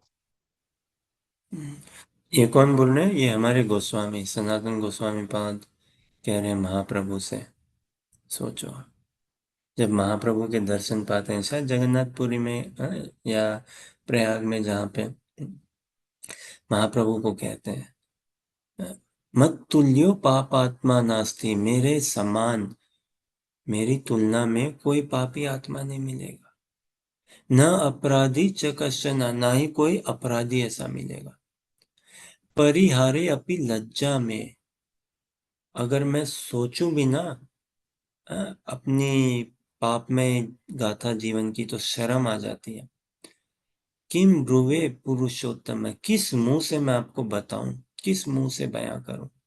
छोड़ना तो दूर की बात है, सोच ही नहीं सका। तो ऐसा ग्लानि, तो ऐसा ग्लानि स्वाभाविक है, स्वाभाविक है। अजामिल का जैसा हम ना, कि नहीं कह सकते कि वो ऐसी ग्लानि उनको उत्पन्न नहीं, रोबोटिक थोड़ी ना बाबा, कोई झाड़ू फूक थोड़ी ना दिया मंत्र कि अब जाओ, अब तुम बस नारायण नारायण जी जपोगे, हरिद्वार चले जाओ। कैसे भाई? कह रहे ना, जब तक दिव्यता में हम प्रवेश नहीं पा जाते, जब तक हम भगवान के पार्षद नहीं बन जाते, दिव्य धाम में नहीं पा जाते, तब तक संभावना है हमारी च्युत होने की। जैसे बताए ना, गोपियां भी ना, गोपी देह पाली, गोपी सुत में जन्म हुआ, गोपी देह पाई, लेकिन और भगवान ने रास लीला में उनकी अपनी बांसुरी बजा के उनका आह्वान भी किया, लेकिन फिर भी वो रास में प्रवेश नहीं कर पाए। क्यों? हल्का सा आयोटा, चिन्ह सा, हल्का सा उनमें संसारी राग अनुराग रह गया। और भगवान तो इतने टेढ़े हैं, द मोस्ट फसी पर्सन इज कृष्ण। सबसे ज्यादा टेढ़े, अड़ियल, फसी या demanding person Krishna, and he deserves it, he deserves it. तो भगवान ने बोला, नहीं भाई गोपियां मेरे को तो तुम 100% से कम कुछ नहीं चाहिए, तो तुम्हारा अभी भी थोड़ा सा है। 300 करोड़ गोपियों में कुछ एक गोपियां थोड़ा सा था, तो वो फिर रास में उस रात को ज्वाइन नहीं कर पाई। फिर वो वीर्य अग्नि में तपी, पूर्ण शुद्धिकरण हुआ, तब योग माया की कृपा से अगले रात, 2 रात, 3 रात बाद वो ज्वाइन कर पाई भगवान के साथ रास में, है ना? तो ये ग्लानि तो आएगी आएगी, ये पछतावा तो अजामिल को दोनों हुआ, पछतावा भी हुआ, फिर कृतज्ञता भी, कृपा भी। ये विष्णु दूत आए, ये संदेश आया, ये मैं समझ गया हूँ, मैं जागृत अवस्था में। और फिर वो चाह, वो प्रेरणा, वो इच्छा, उत्कंठा उत्पन्न हुई, वो लोभ, कि इन विष्णु दूतों का फिर से दर्शन पाऊं, और मेरे स्वामी, मेरे नाथ नारायण की सेवा मिले, विष्णु दूतों की सेवा मिले, इसमें, है ना? जानते हुए मैं पापी हूँ, बट जो भी हूँ भगवान, हूँ तो आपका ना, स्वीकार करें आप। और भगवान भी यही चाहते हैं कि भाई तू जैसा है, तू आ जा मेरे पास। हम ही अपने आप को नहीं मानते कि हम भगवान के हैं, इसीलिए तो दिक्कत है। आज एक लौकिक व्यवहार में देखिए, एक बाइबल में एक कथा आती है, अगर थोड़ी समय दे सको आप और 5-10 मिनट, तो थोड़ा चर्चा कर सके। हाँ, एक बाइबल में बहुत सुंदर लगती है, वो बहुत गहरा भी है, वो बहुत गहरा भाव है उसका, और एक बार में समझ में भी नहीं आए, थोड़ा चिंतन में करें। तो एक बहुत धनी व्यक्ति होते हैं, एक बहुत धनी व्यक्ति होते हैं, उनकी 2 संतान, 2 पुत्र होते हैं, ठीक है। वो इतना बड़ा धनी, पूरे राजा है, पूरा शहर में उनका ही सब, इतने खेत है उनके, इतने व्यापार है, सब कुछ उनका है। तो उनके 2 पुत्र होते हैं। एक पुत्र, बड़ा पुत्र आज्ञाकारी होता है, पिता के अनुसार, कहे अनुसार वो काम करता है, ठीक है। वो सुबह जल्दी उठता है, और ऑफिस काम धंधा ये सब संभालता है। पिता के इतना बड़ा काम व्यापार है ना, उसको देखता है, संभालता है, और आज्ञा अनुसार रहता है अपना। हाँ, कोई उसमें कोई ऐसे खराब बात नहीं होती है, पिता के आज्ञा का उल्लंघन भी नहीं करता। दूसरा बेटा जो है वो देखता है, अरे पिताजी के पास इतना धन है, क्या फर्क पड़ता है, क्या करना है, क्या करना है, मजे मारता है, ठीक है। एक टाइम आता है वो पिताजी को बोलता है, पिताजी मेरे को बंटवारा चाहिए, मेरा मन नहीं लगता यहाँ पे। मेरा घर पे मन नहीं लगता, ऐसे मैं कुछ अपना करना चाहता हूँ, मैं अपना ही करना चाहता हूँ। तो अब बहुत हो गया, जहाँ भी जाऊँ, अरे ये राजा का बेटा आ गया है, छोड़ो छोड़ो, हम कर देंगे, हम कर देंगे। नहीं पिताजी, मेरे को अपने आप कुछ करना है, मेरे को अपना करना है। तो वो थोड़ा सा विद्रोह करता है, मेरे को आप रिलीज करो, मेरा बंटवारा करो, नहीं मेरे को नहीं काम करना भाई के साथ ये। तो ठीक है, आप समझे, उदाहरण के हिसाब से थोड़ा सिंप्लीफाई करने के लिए, 100 करोड़ की संपत्ति, 50-50 करोड़ ले लो, 50 करोड़ जाओ। अब वो बेटा 50 करोड़ वो पूरा ऐश करने लगता है, क्या, सिगरेट, जुआ, शराब, पराई स्त्री गमन, कहाँ विलायत घूमना, ये करना, सब कुछ, सब रुपया बांट रहे से। अब वो 50 करोड़ कितने दिन, 50 दिन, 500 दिन खत्म हो गए, खत्म। अब उसकी ऐसी स्थिति हो गई कि भिखमंगे की स्थिति, और क्या, लोग उनसे वो उधार पाते हैं, लोग पैसा पाते हैं उनसे, उसने उधार लिया, सब कुछ ऐसा किया। अब उसको कहीं पे आश्रय नहीं है, पुलिस पीछे पड़ी है, ये सब वो सब। और वो कहाँ काम कर रहा है, कचरा उठाने का काम कर रहा है। कहाँ, जहाँ पे जानवरों को तबेले में रह रहा है, जानवरों के साथ उनका लेटरिन और साफ करना, ये सब ऐसे काम में फंस गया पूरा। कीचड़ साफ कर रहा है, कीचड़, ऐसी उसकी अवस्था होगी। और उसको पता है मेरे पिताजी के पास धन है, जो 50 करोड़ शेष धन है, ये सब वो 500 करोड़ बना दिया पिताजी ने, खूब धन है, सब पता है, लेकिन नहीं, थोड़ा सा अकड़ में है। नहीं पिताजी, नहीं जाऊंगा, मैं वो करूंगा, या ये बात से क्या, आखिर गलती तो मेरी है ना, आखिर गलती तो मेरी ही है ना, मैंने क्यों 10 साल पहले, 5 साल पहले पिताजी से झगड़ा किया, क्यों भाई के साथ नहीं बनाया, बना के रखा, क्यों मैंने ही बोला था ना मेरे को निकालो बाहर, मेरे दम घुटता नहीं रहना, तो ये गलती मेरी है ना, तो इसकी सजा भुगत रहा हूँ, मैं भुगत रहा हूँ। अब ऐसे करते करते वो भुगतते गए, 1 महीने, 2 महीने, 3 महीने, 6 महीने, अब और सहन नहीं हो पा रहा लेकिन उनसे। तो बोले क्या करूं, फिर उन्हें थक हार के बोले, नहीं भाई, खाने को घास है, ये है, कचरे, कचरे के डब्बे से वो उठा के खाते थे, ऐसी हालत। अ, सोने का ठिकाना नहीं, नहाने का, कपड़े का ठिकाना नहीं। तो बाद में क्या हुआ, वो पुनः अपने पिताजी के पास गए, हो गए कि पिताजी के पास में जाऊं। तो वो गए पुनः पिताजी के पास, और उन्होंने पिताजी को खत लिखा, संदेश भेजा कि मैं आना चाहता हूँ आपके पास। मैंने स्वीकार करता हूँ, मैंने से ये भूल हो गई है, क्षमा करिए, आप मेरे को स्वीकार करिए कृपा करके। और मेरी अभी के समय, प्रेजेंट में अभी के समय स्थिति ऐसी है, मैं तबेले में रहता हूँ, है ना, कपड़े नहीं है पहनने को, खाने को रोटी नहीं है, मेरे बाल, सब ऐसी स्थिति हो रखी है मेरी, आप मेरे को स्वीकार कर लोगे क्या, मैं अगर इस अवस्था में आपके पास आ जाऊं तो। पिताजी ने बोला, बेटा तू आ, तू आ, मैं फूल सजा रहा हूँ वास्तव में तेरे लिए रास्ते में, मैं पूरा शहर दिवाली मना रहा हूँ गाजा बाजे से, रंग रोशन सब कुछ करके, तू आ, मैं तेरे को गले से लगाऊंगा। बेटा को ये सूचना मिली, बेटा चल पड़ा पिताजी से मिलने, इमोशन भी है ना, भाव भी है। अब वो चल पड़ा पिताजी से मिलने। अब देखिए, ये जैसे आपके प्रश्न के अंतर्गत ही ना, उसको दोनों इस साथ ही साथ हो रहा है, नहीं क्या, उसको वो ग्लानि भी हो रही है, मैंने क्या कर दिया, क्या कर दिया, क्या। और साथ में मेरे पिता कितने दयालु है, कितना स्नेह, कितना प्रेम करते हैं मेरे से, देखो ऐसा कहाँ मिल सकेगा पिता। He is ready to accept me as I am, जैसा मैं हूं मेरे को स्वीकार कर रहे हैं, मैं जा रहा हूँ अपने पिता के पास। अब और कोई नहीं इस संसार में मेरे को इंडिपेंडेंट नहीं जीना है। इंडिया अब पिताजी के कहे अनुसार रहूंगा। अब मैं समझ गया कि उनके कहे अनुसार में मेरा सुख है, वास्तव सुख है। अब मैं अपने आप को ढालूंगा, उनके हृदय के भाव को समझूंगा, उनकी इच्छा पूर्ति करने में अपना जीवन बिताऊंगा, उनको सुख दूंगा। मैं उनका हूं, उनके लिए बना हूं। ऐसा उसका विवेक उत्पन्न हुआ। तो अब वो जा रहा है पिता से मिलने, और पिता भी बाट जो रहे हैं कब आएगा वो, कब। पिता एकदम भी नहीं सोच रहा है ये कितना गंदा होगा, लेकिन पिता एकदम भी नहीं सोच रहा है पहले इसको नहला देंगे, कुछ 2 दिन इसको नहलाओ, डिओड्रेंट लगाओ, परफ्यूम लगाओ, ये सब करो। ऐसा कुछ नहीं। पिता तो बस पिता बाट जो रहा है कब मेरा बेटा आएगा, कब। और शुरू दिन से जो रहा है?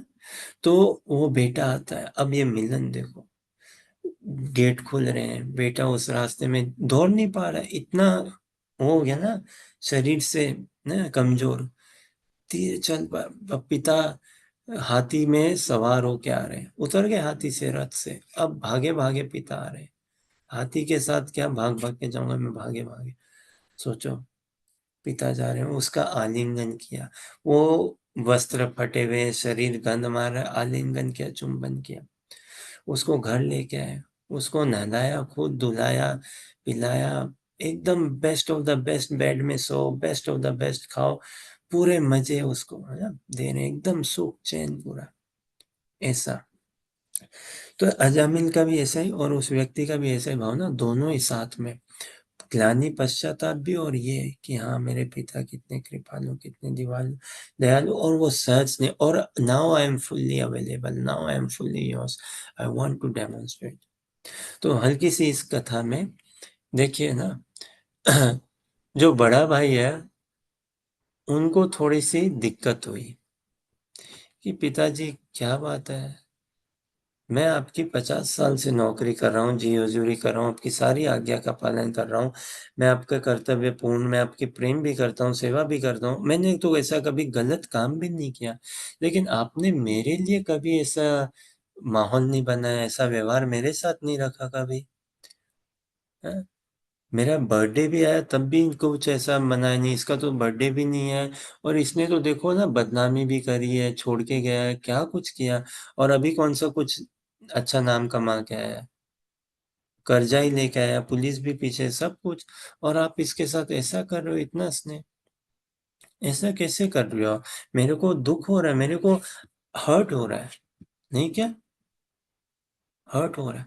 तो इस कथा का सार हम नहीं बताएंगे, ये बहुत बहुत सुंदर लगती है हमें ये। हमने इसका श्रवण किया था। हम सही बताए ना, इंग्लैंड में एक शहर है यॉर्क, उसमें चर्च में भी जाते थे। तो वहाँ पे जो विकर बोलते हैं वो थे, उन्होंने 1-2 बार कभी या किसी चर्च में ऐसे हमने सुना, या कुछ हमारे क्रिश्चियन मित्र थे ऐसे सुनने में है। लेकिन बड़े ही रिसेंट टाइम में मतलब कब, यही 2 महीने 3 महीने पहले की बात है। हम एक प्रेमी भक्त के साथ थे, उनको भी बाइबल का थोड़ा बहुत बोध है। तो उन्होंने इस कथा को कहा, फिर उन्होंने इस कथा में कुछ 1-2 बात बताई, वो हमें बहुत कारगर हुई, बड़ा थोड़ा-सा बहुत ही थोड़ा-सा टच कर ही हृदय को। तो अब आप देखिए कि जो पिता का व्यवहार देखिए, अभी बड़े भाई का व्यवहार देखिए, छोटे भाई का व्यवहार देखिए, और बताइए बड़े भाई का वैसा व्यवहार करना उचित है कि नहीं है? हैं? और हम हम कहाँ पे हैं? हमें क्या बनना चाहिए? बड़ा भाई बनना चाहिए या छोटा भाई? या हम कैसी हमारे मनोभाव होना चाहिए? अब ऐसे ही है ना, कथा में खुद को प्रवेश तो करना ही पड़ेगा। तो भगवत गीता का भी सार तब तक समझ में नहीं आएगा जब तक हम अपने आप को अर्जुन की स्थिति में ना डालेंगे। जब तक हम अपने आप को अजामिल की स्थिति में नहीं डालेंगे, पूरा रस नहीं आएगा, नहीं आएगा। है? तो स्वयं को इन्वॉल्व करना है, स्वयं को एंगेज करना है। कृष्णा भावनामृत ऐसा है कि हम स्टैंड बाय रूप से नहीं देख सकते, थर्ड पार्टी बन के नहीं देख सकते। We have to actively involve, engage ourselves. तो ये कहीं ना कहीं तुम्हारे प्रश्न का उत्तर देता है क्या अंकित? जी प्रभु जी। ठीक है, अब आप स्वीकार करिए जैसा भी है। तो ऐसा है ना?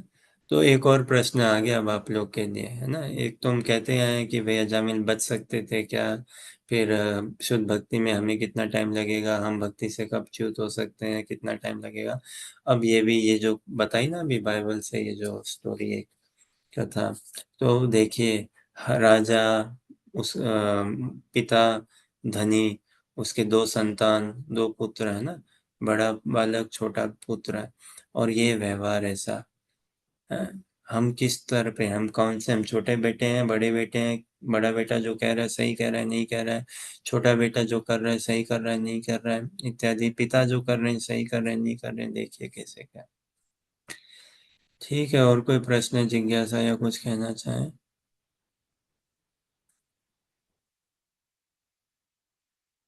ठीक है, तो आपके धैर्यपूर्वक श्रवण समय संग के लिए बहुत बहुत धन्यवाद।